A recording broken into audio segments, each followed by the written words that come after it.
نماز کے بعد کے اذکار، ایک بار اللہ اکبر کہنا اور اونچی آواز میں۔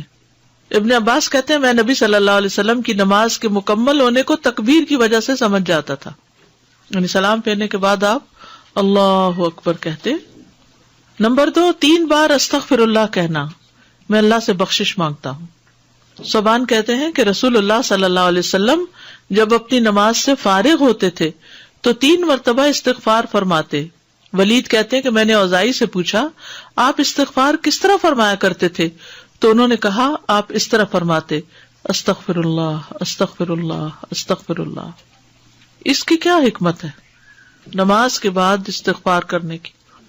استغفار کا مطلب ہے بخشش مانگنا، یعنی اگر کوئی ہم سے غلطی ہو گئی ہے، بھول چوک ہو گئی ہے تو اللہ تعالیٰ اس کو معاف کر دینا اور ہماری نماز قبول کر لینا، غلطی معاف کر کے۔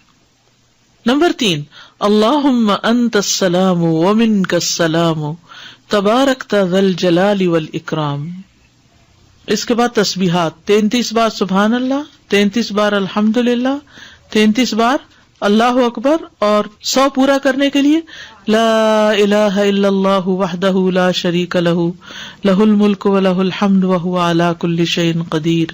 ابو ہریرہ رضی اللہ عنہ سے روایت ہے کہ جس نے ہر نماز کے بعد 33 مرتبہ سبحان اللہ، 33 مرتبہ الحمدللہ اور 33 مرتبہ اللہ اکبر کہا تو یہ 99 کلمات ہو گئے، اور 100 کا عدد پورا کرنے کے لیے لا الہ الا اللہ وحدہ لا شریک لہ لہ الملک ولہ الحمد وہو علی کل شیء قدیر کہہ لیا تو اس کے سارے گناہ معاف کر دیے جائیں گے، اگرچہ وہ سمندر کی جھاگ برابر ہوں۔ 1.5 منٹ لگتا ہے، 1.25 منٹ لگتے ہیں جس میں آپ یہ سارا عمل کر سکتے ہیں، اور اللہ سبحانہ و تعالیٰ کو وہ عمل زیادہ پسند ہے جو روزانہ کیا جائے، ادومہا، دوام سے کیا جائے، اللہ کہ کوئی مجبوری ہو۔ اس میں آپ دیکھیے نماز پڑھ لی آپ نے 10 منٹ میں، فرض پڑھ لیے تو یہ 2 منٹ میں کیا مشکل ہے، 2 سے بھی کم منٹ لگتے ہیں۔ بعض روایات میں اللہ اکبر 34 بار پڑھنے کا بھی آتا ہے۔ یہ تسبیحات 10 دفعہ بھی پڑھی جا سکتی ہیں۔ عبداللہ ابن عمر سے مروی ہے کہ نبی صلی اللہ علیہ وسلم نے فرمایا 2 خصلتیں یا 2 عادتیں ایسی ہیں کہ اگر کوئی مسلمان بندہ ان کی پابندی کر لے تو جنت میں داخل ہوگا۔ پابندی اور وہ بہت آسان ہے مگر ان پر عمل کرنے والے بہت کم ہیں۔ ایک یہ ہے کہ ہر نماز کے بعد 10 مرتبہ سبحان اللہ، 10 مرتبہ الحمدللہ اور 10 مرتبہ اللہ اکبر کہے تو زبان کی ادائیگی کے اعتبار سے 150 بار ہے، یعنی ساری نمازوں میں، مجموعی طور پر 5 نمازوں کے بعد، اور ترازو میں 1500 ہوں گے۔ اور جب سونے کے لیے اپنے بستر پر آئے تو 34 بار اللہ اکبر، 33 بار الحمدللہ اور 33 بار سبحان اللہ کہے۔ زبان کی ادائیگی کے اعتبار سے تو یہ 100 ہے، مگر میزان میں یہ تسبیحات 1000 ہوں گی۔ رات کو جو سوتے ہوئے پڑھے جاتے تسبیحات فاطمہ، سب تھکاوٹ اتارنے کے لیے۔ یقیناً میں نے رسول اللہ صلی اللہ علیہ وسلم کو دیکھا، آپ انہیں اپنے ہاتھ سے شمار کرتے تھے۔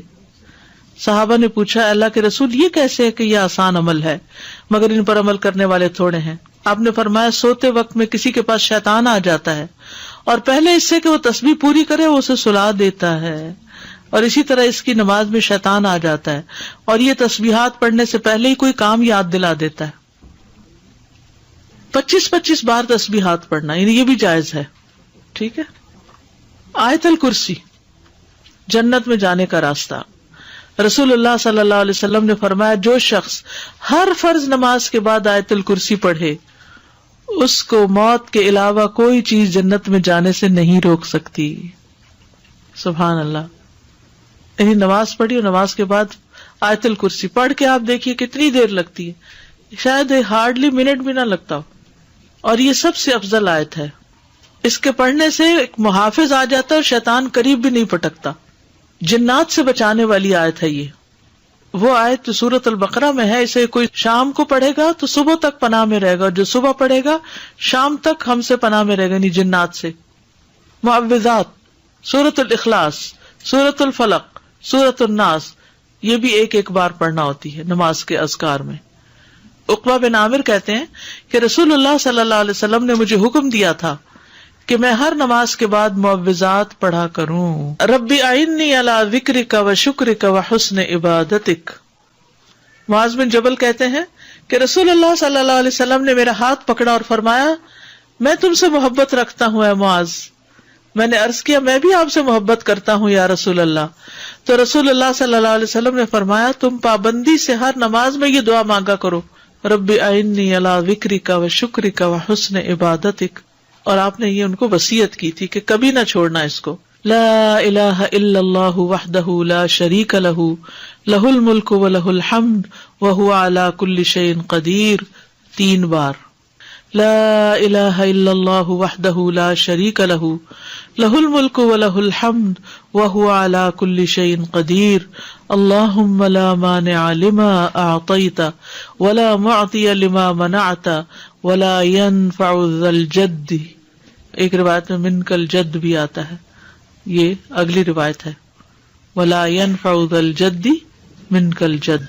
لا الہ الا اللہ وحدہ لا شریک لہ لہ الملک و لہ الحمد یحیی و یمیت وہو حی لا یموت بیدہ الخیر وہو علی کل شیء قدیر.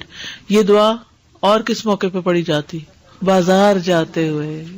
کئی لاکھ نیکیوں کا ثواب ہے جو بازار میں یہ دعا پڑھ لے. اللہم لا مانع لما اعطیت ولا معطی لما منعت ولا ينفع ذا الجد منک الجد. 3 بار پڑھنا، ٹھیک ہے؟ یعنی لا الہ الا اللہ وحدہ 3 بار اور پھر اللہم لا مانع.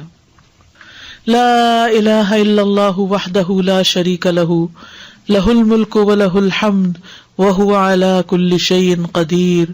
لا حول ولا قوة الا باللہ.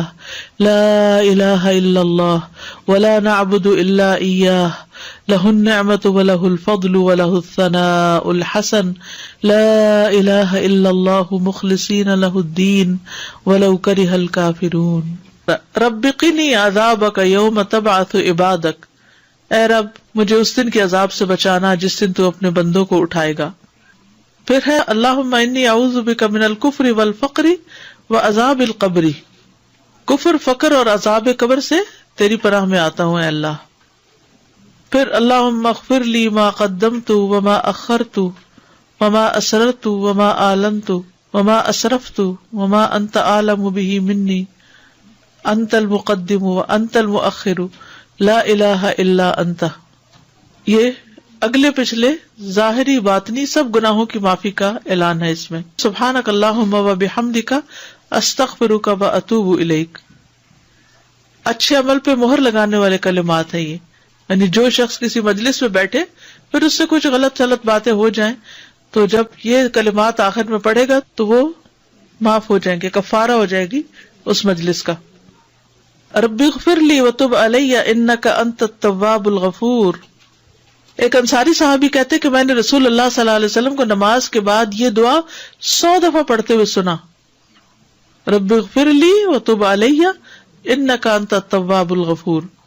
پھر اللہم انی اعوذ بک من الجبن واعوذ بک ان ارد الی ارذل الامور واعوذ بک من فتنۃ الدنیا واعوذ بک من عذاب القبر. پھر ہے اللہم اغفر لی وارحمنی واہدنی وارزقنی. فجر کی فرض رکعات کے بعد کے اذکار سبحان اللہ 100 بار، لا الہ الا اللہ 100 بار، ٹھیک ہے؟ 100 دفعہ والے 2 اذکار. ابو ہریرہ کہتے ہیں کہ رسول اللہ صلی اللہ علیہ وسلم نے فرمایا جو صبح کی نماز کے بعد 100 دفعہ سبحان اللہ اور 100 دفعہ لا الہ الا اللہ پڑھے اس کے گناہ معاف ہو جائیں گے اگرچہ وہ سمندر کی جھاگ کے برابر ہوں. سلام کے بعد تشہد کی حالت میں کسی سے بات کیے بغیر ذکر کرنا، کسی سے بات کیے بغیر ذکر کرنا. ابو ذر سے مروی ہے کہ رسول اللہ صلی اللہ علیہ وسلم نے فرمایا جو شخص فجر کی نماز کے بعد نماز میں تشہد میں بیٹھنے کی طرح اپنی ٹانگ کو دوہرا کیے ہوئے ہو اور کسی سے بات کیے بغیر 10 مرتبہ لا الہ الا اللہ وحدہ لا شریک لہ لہ الملک و لہ الحمد یحیی و یمیت وہو علی کل شیء قدیر پڑھے گا، اس کے لیے 10 نیکیاں لکھ دی جائیں گی، اس کے 10 گناہ معاف کر دیے جائیں گے، اس کے 10 درجات بلند کر دیے جائیں گے، اور وہ اس دن ہر برائی سے محفوظ رہے گا اور اسے شیطان کی پہنچ سے دور کر دیا جائے گا، اور اس دن اللہ کے ساتھ شرک کے علاوہ کوئی گناہ اس لائق نہیں کہ اس کو پکڑ میں مبتلا کر دے. لا علمی جو ہے، نا علم ہونا جو ہے کتنا نقصان دہ، کتنی دیر لگے گی اس طرح 10 دفعہ پڑھنے میں، لیکن شرط یہ ہے کہ نہ وضو ٹوٹا ہو، نہ آپ اٹھے ہو، نہ بات کی ہو، جدھر بیٹھے ہیں ادھر ہی ٹانگ موڑے ہوئے ہی، یعنی کسی گناہ پہ پکڑ نہیں ہوگی، شرک کیا تو پکڑ ہوگی، یہ مطلب ہے۔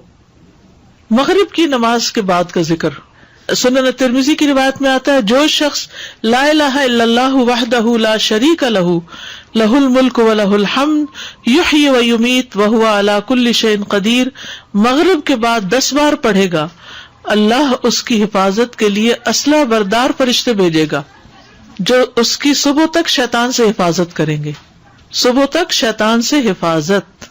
تو آپ سوچئے کہ کتنا بڑا اجر و ثواب اور کتنی بڑی پروٹیکشن ہے، کیونکہ بعض اوقات سارا وقت موڑنا مشکل ہوتا ہے۔ افضل پوزیشن نماز کے بعد اذکار کرنے کی کیا ہے؟ 2 زانوں ہو کے بیٹھنا، لیکن اگر آپ اتنی دیر بیٹھ ہی نہیں سکتے، کچھ لوگوں کی تو ٹانگ مڑتی بھی نہیں ہے گھٹنوں کے تکلیف کی وجہ سے، تو پھر ایسی صورت میں 4 زانوں ہو کے بھی بیٹھ سکتے ہیں۔ اگر نیچے بالکل ہی نہیں بیٹھا جا رہا تو پھر کرسی پہ بیٹھ جائیں، اللہ کو تو پتا ہے کہ آپ کیوں ایسے کر رہے ہیں، صرف ریسٹ کے لیے